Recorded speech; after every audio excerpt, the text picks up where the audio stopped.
নোয়াখালীর চাটখিল সোনাইমুড়ি সড়কে উচ্ছেদ অভিযান চললেও থামছে না প্রভাবশালী মহলের দখল দৌরাত্ম্য।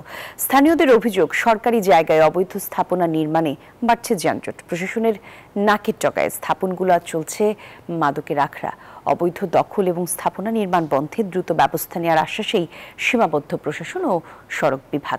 আকবর হোসেন সোহাগের তথ্যচিত্রে ডেস্ক রিপোর্টে বিস্তারিত। নোয়াখালীর সোনাইমুড়ি চাটখিল রামগঞ্জ আঞ্চলিক সড়ক। সরকারি জমি দখল করে অবৈধ স্থাপনা নির্মাণের অভিযোগ উঠেছে স্থানীয় প্রভাবশালী মহলের বিরুদ্ধে। ফলে সড়কে তীব্র যানজটে দেখা দিয়েছে জনদুর্ভোগ। স্থানীয়দের অভিযোগ, চাটখিল পূর্ববাজারে জাহাঙ্গীর টাওয়ারের সামনে প্রশাসনের নাকের ডগায় নির্মাণ করা হচ্ছে অবৈধ স্থাপনা। সন্ধ্যা হলেই সেগুলোতে বসে মাদকের আখড়া। এছাড়া অবৈধভাবে দখল করা হয়েছে উপজেলার চাটখিল বাজার থেকে প্রধান সড়কের দুই পাশের সব সরকারি জমি। স্থানীয় কিছু মাদকসেবী, মাদক ব্যবসায়ী এবং স্থানীয় রাজনৈতিক প্রভাবশালীদের ছত্রছায়া এরা দীর্ঘদিন থেকে এটা দখল করে রাখতেছে। কিছু অসাধু লোকেরা আবারও দেখছি সেই জায়গাগুলো বা নতুন জায়গাগুলো দখল করে নিচ্ছে।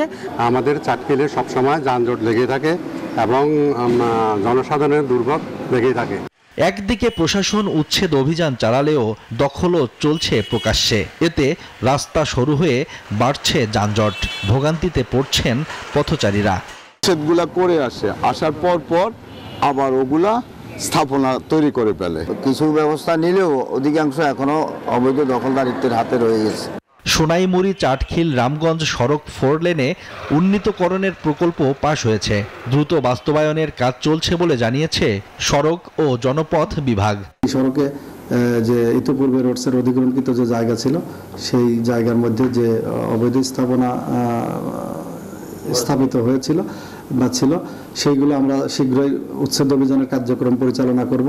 সড়ক প্রশস্তকরণে অবৈধ স্থাপনা উচ্ছেদ করে দায়ীদের আইনের আওতায় আনার আশ্বাস উপজেলা নির্বাহী কর্মকর্তার।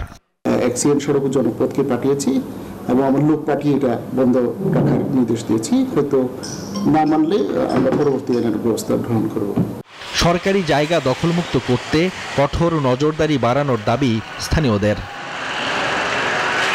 Desk report, news 24।